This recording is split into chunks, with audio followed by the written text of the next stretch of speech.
Muy buenas. El comentario sexto de hoy es sobre la idea de analogía, sobre las analogías de atribución y sobre los mitos. Primero voy a hablar en general de la idea de analogía, luego me centraré algo más en la idea de analogía de atribución, que yo creo que merece la pena un comentario un poco más detenido por las razones que explicaré. Y luego hablaré de los mitos como analogías y del problema de su clasificación. Este comentario, pues nada, es una variación de un artículo que yo publiqué en la revista Informal Logic en 2020 y que se titulaba Proposal of a Classification of Analogies. Bien. Lo primero que es interesante de la idea de analogía es que la idea de analogía se suele estudiar en la teoría de la argumentación, en la lingüística, en la psicología, en la lógica, en varias disciplinas. Pero la idea de analogía es una idea muy general. Es una idea muy general que no solo afecta a la lógica, a la argumentación o a la lingüística o a la psicología, sino que afecta a otros muchos contextos prácticos. Desde luego, pues afecta por ejemplo, ha sido utilizada, por ejemplo, en las ciencias, ¿no? De una manera muy fértil, pues qué sé yo, en la discusión de Galileo sobre los cuerpos en caída libre, la discusión de Stevin sobre el plano inclinado, el famoso cubo giratorio de Newton, el genio de Laplace, el demonio de Maxwell, el mundo de Planilandia de Poincaré y de Reichenbach, los famosos trenes y ascensores de Einstein, el experimento mental de Einstein cabalgando sobre un rayo de luz, el gato de Schrödinger, etcétera, etcétera. Pues en estos contextos científicos se han utilizado las analogías pues muy a menudo, y en el contexto filosófico pues por supuesto, ¿no? Porque los mitos filosóficos, por ejemplo los mitos platónicos, pues que son el mito de las Amazonas, el mito de la Atlántida, el mito de Prometeo, el mito de los andrógenos, la caverna, bueno, etcétera, etcétera, ¿no? Pues son también analogías, y el hombre flotante de Avicena, el asno de Buridán, el genio maligno de Descartes, el molino de Leibniz, el príncipe de Locke que se encarna en el cuerpo de un zapatero, pues el leviatán de Hobbes, el cerebro en una tina y las tierras gemelas de Putnam, el hombre del pantano de Davison, la caja china de Shirley, en fin, etcétera, etcétera, ¿no? Y las analogías pues pueden servir para muchas cosas, ya digo, para abordar problemas científicos, filosóficos, pero también para abordar problemas prácticos en las técnicas, en las tecnologías, en la ingeniería, en el derecho, en la retórica, en la guerra, porque también en la guerra y en la política, etcétera, etcétera, ¿no? Para discutir argumentos políticos, filosóficos, morales, religiosos, etcétera, etcétera, ¿no? Entonces, la idea de analogía es una idea muy filosófica y muy general y que no se restringe al ámbito de estas disciplinas de las que hablé antes, de la lógica, la teoría de la argumentación, etcétera, etcétera. Otra cosa importante que hay que decir sobre la idea de la analogía es que la analogía es algo un poco más complejo que la mera relación de semejanza.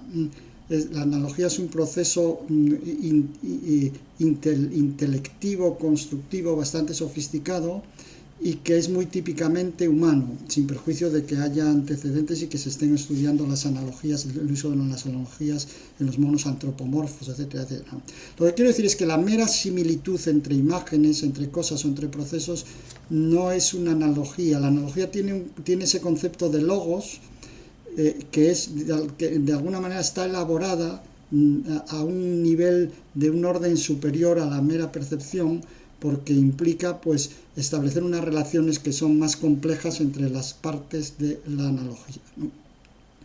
Otra cuestión que es importante es que la analogía, yo voy a tenerme aquí a la tesis sobre este asunto hay controversias, pero yo voy a tenerme aquí a la tesis de Suárez en las Disputaciones Metafísicas, que en el año 1596, pues que dice que en las analogías siempre tiene que haber cierta asimetría, que uno de los lados de la analogía de alguna manera soporta el peso de la relación analógica, porque si la simetría fuera totalmente perfecta, entonces estaríamos en un caso de analogía muy concreto, que en donde los análogos prácticamente más bien son casos de una ley general o de una proporción general, ¿no? Bien.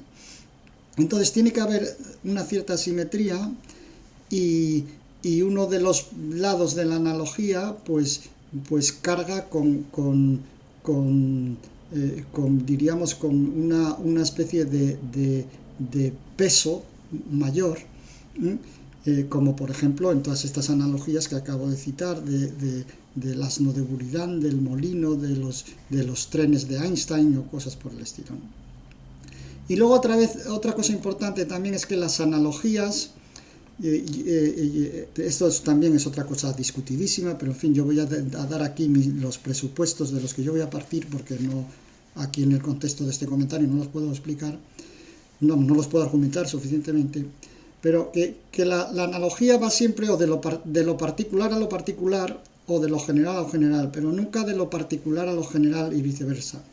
Porque cuando nosotros pasamos de un universal a un particular, lo que estamos haciendo realmente es una deducción, es decir, tenemos una ley general y la aplicamos a un caso particular. Eso no es normalmente lo que se considera una analogía. Y el procedimiento contrario, que es partir de particulares para construir una ley general, es decir, un procedimiento que diríamos inductivo, pues tampoco se suele considerar ordinariamente analogías. En las analogías, los términos analógicos o son los dos particulares o son los dos generales, universales, tienen que ser del mismo nivel de generalidad, de algún modo, ¿no? Otra cosa más que es muy importante y que se echa mucho en falta, yo tuve dificultades cuando publiqué ese artículo que citaba antes, porque la mayor parte de los tratadistas y los tratados sobre las analogías tratan de las analogías entre los términos, entre varios términos, o de las analogías entre las relaciones entre los términos, pero no tratan o tratan menos o prácticamente dejan al margen, porque esto es una cuestión más ejercitativa que representada, la analogía de las operaciones. Y también hay analogía entre operaciones. Por ejemplo, en la famosa analogía que es entre un estado político y una nave, un barco, ¿no? Esa célebre analogía náutica tan manoseada, el gobernador es para la república como el timonel es para el barco, se pueden establecer comparaciones, ¿no? Pues eso, entre el gobernador y el timonel, etcétera, etcétera. Se puede entender como una analogía de relaciones, por ejemplo, la relación que tiene el timonel con los marineros o el capitán con los marineros es como la del gobernante con sus súbditos o lo que fuera.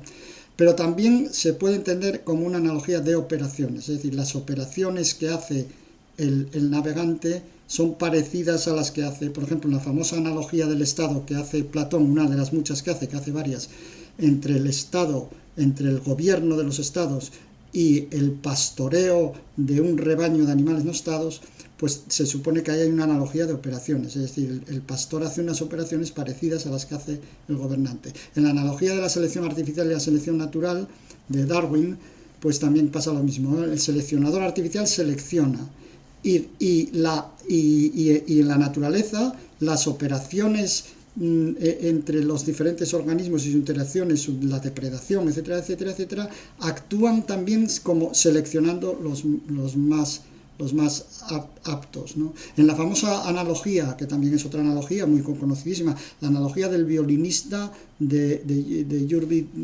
Thompson, la mujer embarazada se compara como una mujer a la que han atado mediante una serie de sondas y de tubos a un violinista famoso, y entonces se le pide a esa mujer que lo sustente durante 9 meses, ¿no? Pues ahí hay también analogía de operaciones, porque realmente lo que se está analogando es la mujer que desconecta al violinista es como la mujer que aborta, ¿no? Entonces las operaciones de desconexión están siendo analogadas con las operaciones de aborto, etcétera, etcétera, ¿no? Bien. Hay una falta de interés, ya digo, en los tratadistas por las operaciones, porque la idea de analogía suele ser estudiada en el contexto del razonamiento teórico, lógico, de la argumentación, etcétera, etcétera, y las operaciones pues muchas veces no se reflejan directamente en este contexto.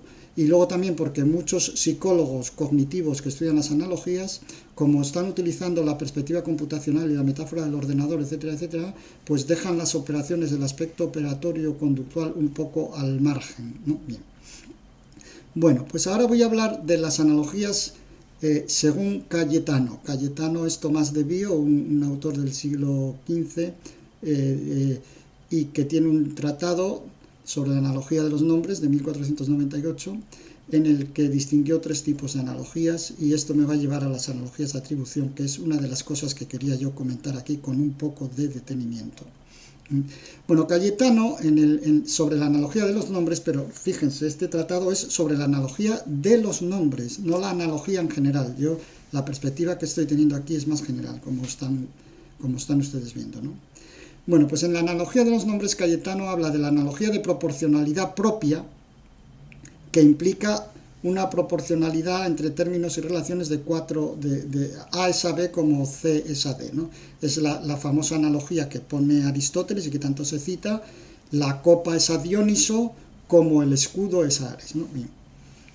Luego hay otra segunda analogía impropia, que es lo que se llaman las metáforas, o extrínseca, porque es una analogía que no va al núcleo del asunto, a lo definitorio de lo que se analoga. En Dioniso la copa es definitoria porque es el símbolo de su poder, ¿no? Y lo mismo que el escudo lo es a Ares. Pero en la metafórica no, en la analogía de proporción impropia o extrínseca, o de proporcionalidad metafórica, no es así. Por ejemplo, es cuando se dice la juventud es la primavera de la vida, ¿no? Claro, esta analogía pues es muy vaga, ¿no? Porque la juventud es la primera parte de la vida, bien, pero la primavera tampoco es la primera parte del año, claro, porque el año, las estaciones se concatenan unas detrás de otras y no tiene sentido decir cuál es la primera, ¿no? Y entonces aquí pues esta analogía pues es una analogía pues como accidental, extrínseca, retórica, metafórica, ¿no? Y luego Cayetano, en una tradición escolástica, en fin, de la que no voy a hablar aquí, que es muy, muy, muy potente por otro lado, pues habla de la analogía de atribución. La analogía de atribución es todavía más débil, más impropia y más extrínseca que la metafórica. Y en la analogía de atribución hay un analogado principal y luego unos analogados que se pegan de alguna manera, se atribuyen como por contigüidad. Por ejemplo, es el caso del animal sano. El animal puede estar sano o puede estar enfermo. Ahí el uso de sano es propio. Pero luego se dice la dieta sana. Claro, la dieta sana es la que hace que un animal esté sano. O la orina sana. La orina sana es la que micciona un animal sano. O medicina sana. La medicina sana es la que sana, la que hace individuos sanos. Entonces estos analogados están como colgando por contigüidad del analogado principal.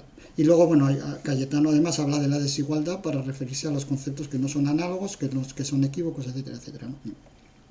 Bueno, la cuestión a propósito de las analogías de atribución es la siguiente. Y yo la quiero comentar porque este es un asunto que no es que Bueno lo confundiera, cuidado, Bueno tenía este asunto muy claro. Lo que pasa es que aun teniéndolo claro, seguía utilizando la expresión analogía de atribución, una expresión que yo creo que hay que abandonar, porque esta expresión ha llevado a una serie de personas, por otro lado muy eruditas, a confundir las cosas y a no entender las analogías de atribución y qué es lo que está pasando aquí, ¿no? Y entonces, porque el propósito de lo que yo voy a comentar ahora es argumentar que las llamadas analogías de atribución, no son realmente analogías y que entonces no deben estar en la clasificación de analogías y que no deben ser llamadas analogías porque nos inducen a error. ¿Y por qué no son analogías?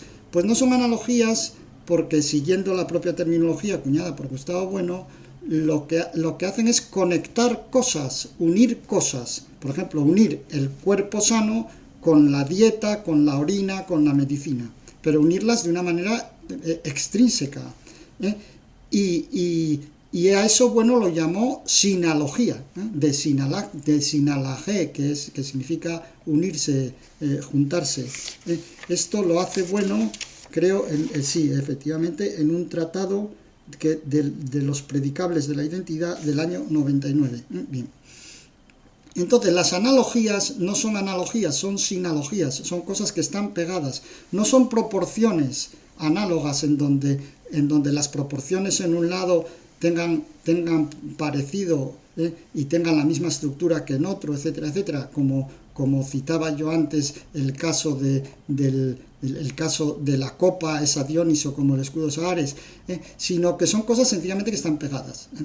Esto tiene que ver con lo que Hume en el Tratado sobre la Naturaleza Humana distinguió entre las relaciones por similitud, que son las analógicas, diríamos, y por contigüidad. Bueno, y luego las de causa-efecto que no nos afectan aquí en este momento. Pero las de contigüidad son las sinalógicas. Es una distinción también parecida a la que en otro contexto completamente diferente hace Sir James Frazer en La Rama Dorada, cuando distingue la magia contaminante, que es una magia que se provoca por contacto, como cuando llevamos un amuleto con nosotros, o cuando tocamos a un santo, y la magia que se produce por semejanza, como cuando le clavamos pinchos a un muñeco, pues para hacer que el personaje representado por el muñeco pues tenga dolores o lo que fuera, ¿no? Bien, entonces estas distinciones que luego también se dan en biología, por ejemplo, la distinción entre analogía y homología. La analogía es el parecido y la homología es la conexión filogenética entre las partes. En lingüística, por ejemplo, la distinción entre metáfora y metonimia. La metáfora es una analogía impropia, como acabo de decir, ¿no? Y la metonimia, pues no, porque en la metonimia una cosa o un concepto se designa con el nombre de otra cosa diferente que está contigua con ella, ya sea una contigüidad temporal, ya sea una contigüidad espacial o ya sea una continuidad causal. Entonces, como por ejemplo cuando llamamos pues qué sé yo, casera a todas las aguas gaseosas, pues porque cogemos la marca y cogemos por contigüidad, pues cogemos ahí en ese caso la parte por el todo y hacemos esa asociación, ¿no? Bien. Entonces, la cuestión aquí que es importante distinguir, es que la palabra analogía para referirse a las sinalogías, es decir, la palabra analogía para referirse a las analogías de atribución, que en realidad son conexiones atributivas de partes, pues induce a confusión. Y ya digo que Bueno no cayó en esta confusión porque Bueno tiene una tesela, la número 55 del año 2010, que se titula precisamente Analogía de atribución, donde deja meridianamente claro que la analogía de atribución es en realidad una sinalogía. Pero ya digo que esto está dando lugar a muchos malentendidos, porque muchas personas, o algunas por lo menos, están utilizando, cuando las analogías son así muy laxas, pues dicen son analogías de atribución. No, pero es que no es la laxitud lo que hace que sean analogías de atribución. Y luego, si son analogías de atribución, pues entonces no son analogías en absoluto. Eso es lo que hay que concluir. No es una cuestión inocua terminológica, sino que puede inducir esta confusión, porque se utiliza analogía de atribución como si realmente fuera una analogía, cuando realmente no es una analogía. La analogía de atribución es una sinalogía. Esto es una de las cuestiones que quería yo subrayar en este comentario, precisamente para ver si es posible pues contribuir a aclarar esta cuestión. Y la otra cuestión que quisiera yo comentar, que esta ya es entrar más en los comentarios a la filosofía de Gustavo Bueno, propiamente, es sobre la irracionalidad de los mitos y sobre la clasificación de los mitos. Bien.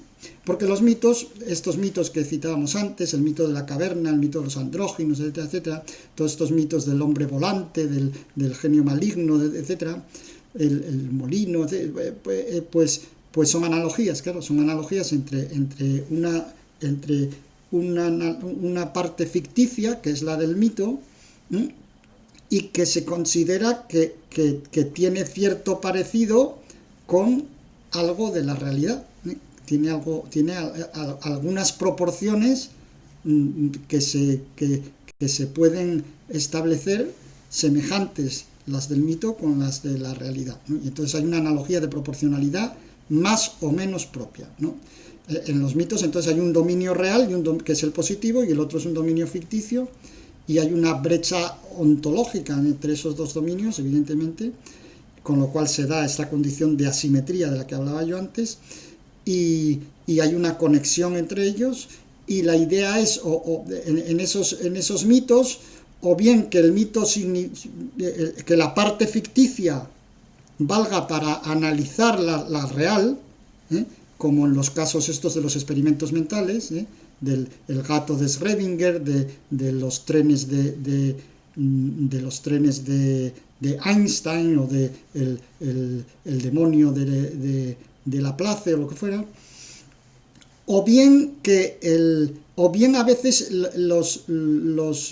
estos mitos o estos experimentos mentales pues tienen una función como exploratoria, es decir, ¿qué pasaría si hiciéramos esto, ¿no? ¿Qué pasaría, por ejemplo, si construyéramos una caja china, como en Sirle, o si pudiéramos tener un cerebro en una tina como Putnam, o cosas por el estilo, ¿no? Bien, y entonces, por ejemplo, en el caso de las utopías, que son casos de mitos también, la utopía de Tomás Moro, la utopía del estado final, del comunismo, etcétera, etcétera, estos mitos que son soteriológicos o quiliásticos, pues también ahí la función pues se supone que es exploratoria, es decir, qué pasaría si en una isla se hiciera este experimento o lo que fuera, aunque también hay quien los interpreta como contraejemplos analíticos, es decir, para mostrar que esa situación utópica o distópica, etcétera, etcétera, es imposible, pues a la manera como se demuestran con las máquinas de movimiento perpetuo o cosas por el estilo, ¿no? Bien, lo interesante aquí es lo siguiente, verán, Gustavo Bueno utilizó directamente, y luego indirectamente muchas veces más, ¿no? Pero indirectamente la idea de mito en los títulos de 4 de sus libros: El mito de la cultura, del 96, El mito de la izquierda, de 2003, El mito de la felicidad, de 2005, y El mito de la derecha, de 2006, ¿no? Entonces, todos estos mitos son mitos para él confusionarios. El mito de la cultura excelsa, santificante, divina, el mito de la cultura universal, cosmopolita, el mito de la izquierda unida, internacional, esencial, eterna, el mito de una felicidad exenta de problemas, de decepciones, etcétera, etcétera. Y habló de mitos confusionarios, porque el título de estos libros es un título crítico. Y luego también se refirió en la metafísica presocrática al tratado de Nestle, del mito al logos, de 1940, en donde Nestle presenta los orígenes de la filosofía como el paso de los mitos que estarían en la Grecia clásica, en Homero, etcétera, en Hesíodo, a el logos que estarían en los diálogos de Platón y en Aristóteles, ¿no? Bien. Y bueno, se opone a esa dicotomía entre mitos y logos, porque dice que hay una racionalidad mitológica y que los mitos también tienen cierta racionalidad, claro, como es lógico, porque tienen que tener un apoyo en la realidad. En ese sentido, esto es una tesis incontrovertible, y entonces dice, bueno, entonces la diferencia no es que unos sean irracionales y otros sean racionales, sino que los mitos utilizan modelos antropomorfos y zoomorfos, por ejemplo, la Tierra sostenida por un gigante o por una tortuga o lo que fuera, mientras que el logos filosófico, el científico, etcétera, etcétera, utiliza modelos abstractos, como por ejemplo la Tierra suspendida en el centro del universo como una esfera, etcétera, como un centro geométrico, ¿no? Bueno, a esto habría que hacer una salvedad, que evidentemente yo creo que se puede afirmar que el núcleo de la idea de racionalidad implica un modo de proceder. Quiero decir que nosotros llamamos racional a un modo de proceder cuando está dispuesto a rectificar sus contenidos de acuerdo con los resultados que obtiene, cuando está dispuesto a medirse dialógicamente con otras opciones alternativas, ¿no? Por ejemplo, la racionalidad de la filosofía académica es esa, es de carácter dialógico, discursivo, argumentativo, no dogmático, abierta a la rectificación, etcétera, etcétera.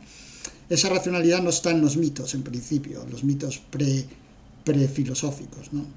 Y la racionalidad poética, práctica, factitiva, la racionalidad de los productos, etcétera, técnica, discursiva, pues también tiene que ver con esto, con su capacidad para rectificar los contenidos y para irlos afinando de acuerdo con los resultados y con las otras opciones, ¿no?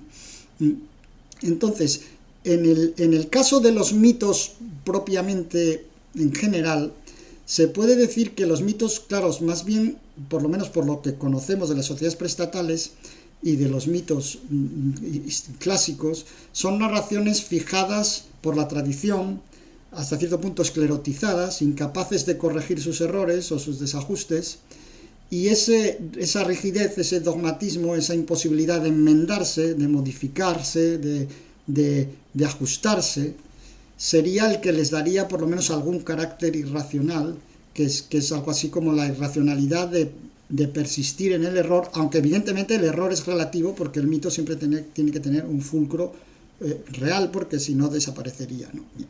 Entonces quiero decir que esta cuestión de la racionalidad de los mitos hay que tomarla con cierta precaución, porque ya digo que yo creo que se puede defender que el núcleo de la racionalidad implica eso, la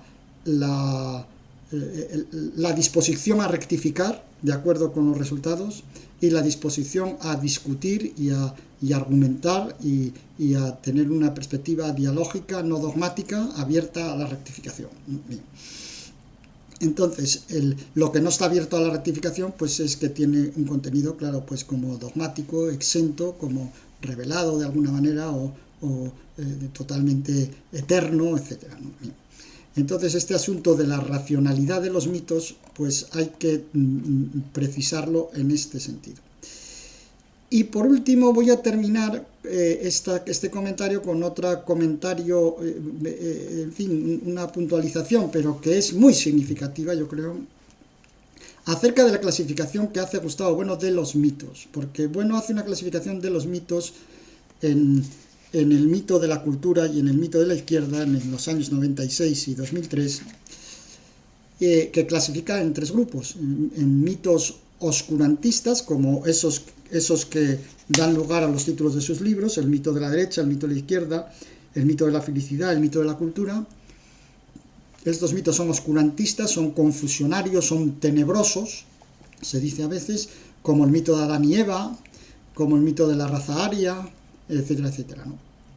Y luego habría otros mitos luminosos o esclarecedores, como por ejemplo se valorarían en general los mitos platónicos, ¿no? Que están puestos al servicio de arrojar luz sobre la realidad, etcétera, etcétera, ¿no? El mito de la caverna, etcétera. Y luego habría otros mitos pues que serían como intermedios, tendrían aspectos, rasgos oscuros y rasgos claros, serían claroscuros o ambiguos, si se quiere, como por ejemplo el mito de la parábola de los tres anillos de Natán el Sabio. Bien. Bueno, yo haciendo un análisis de los mitos como analogías de proporción propia, porque si son analogías de proporción impropia, pues entonces ya la cosa ya tiene muchísimo menos interés. Pero haciendo un análisis de los mitos como analogías de proporción propia, o sea, las analogías en sentido más estricto, lo que ocurre es que la estructura de las analogías, su estructura sintáctica, no permite arrojar ninguna luz sobre si un mito va a ser luminoso, es decir, va a ser verdadero, o va a ser oscurantista, es decir, va a ser falso. Quiero decir que la estructura del mito no nos arroja ninguna luz, no es de utilidad en el contexto de la discusión filosófica acerca de si el mito es un mito verdadero, útil, etcétera, etcétera, o es un mito que lo que hace es dejar las cosas todavía más oscuras, porque no hay nada en la estructura de los mitos confusionarios o tenebrosos que los diferencie de los mitos luminosos. Y entonces, porque la estructura sintáctica es más o menos la misma, y la semántica del mito, diríamos, está justificada fuera del mito. Esa es la tesis general que yo quiero mantener. Lo que quiero decir es que, por ejemplo, cuando tenemos un mito o tenemos uno de estos experimentos mentales, que para el caso es una cosa parecida, ¿no? Los experimentos mentales que utilizan los científicos, como por ejemplo el experimento de los gemelos de Einstein, o los experimentos de los trenes, o el del demonio clasificador, el de Maxwell o lo que fuera. Y luego, si vamos a los mitos platónicos, por ejemplo, el mito pues ese de los andróginos, o el mito de la caverna, o el mito de Prometeo, Epimeteo, sobre los orígenes de las técnicas, etc. Realmente la distinción entre mito luminoso y mito tenebroso, oscurantista, no es más que una etiqueta que le ponemos al mito, y que depende del sistema que tomamos como referencia y de que sea verdadero el sistema que tomamos como referencia de ese mito. Claro, en el caso de las ciencias, los sistemas que están de referencia son la electrodinámica de Maxwell, es la teoría de la relatividad especial, etcétera, etcétera, ¿no? Y luego la general en los mitos de los experimentos de los ascensores, etcétera. Bien, en el caso de los otros mitos, ¿qué es lo que pasa? Claro, el mito de Adán y Eva, por ejemplo, que bueno considera tenebroso, sin embargo podría ser luminoso para un filósofo neotomista, pero será oscurantista si se toma como referencia la teoría de la evolución, claro, porque si se toma como referencia el teorema de la evolución, pues el mito de Adán y Eva lo único que hace es oscurecer las cosas, introducir confusión y tener una función pues completamente antifilosófica, anticientífica, etcétera, etcétera, ¿no? Por ejemplo, el mito del proletariado universal. El mito del proletariado universal podrá ser iluminador para un filósofo pues que a lo mejor es materialista dialéctico, o para un político soviético, pues porque le ilumina la práctica política, le ilumina su filosofía política, etcétera, etcétera. Pero para quienes no compartimos esa filosofía política del comunismo final, etcétera, etcétera, pues ese mito del proletariado universal es también un mito oscurantista. Pero ya digo, no tiene que ver con la estructura de las proporciones en el mito, ¿no? Sino que tiene que ver con que el contexto donde está metido el mito, donde está encuadrado, haga ese mito desde fuera, de alguna manera, introduciéndole una semántica desde fuera, haga ese mito verdadero o no verdadero, ¿no? Por ejemplo, el mito de la democracia sublime, por poner otro ejemplo contrario al anterior, el mito de la democracia sublime pues será un mito luminoso para un socialdemócrata, que lo considera, pues diríamos, su Padre Nuestro, ¿no? Pero para un filósofo materialista, pues es un mito oscurantista, evidentemente, el mito de la democracia sublime, ¿no? Entonces, para el filósofo ilustrado, las utopías ilustradas y renacentistas serán luminosas, y para el filósofo posmoderno pues serán sombrías, etcétera, etcétera, ¿no?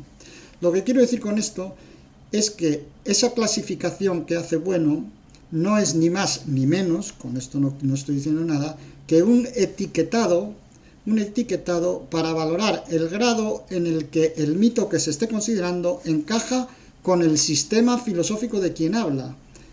Cuando ese mito encaja con el sistema filosófico de quien habla, pues, por ejemplo, el mito de la caverna o lo que fuera, pues entonces se considerará luminoso. Cuando no encaja, como el mito de Adán y Eva, o como el mito de la democracia sublime o del comunismo final, pues se considerará tenebroso.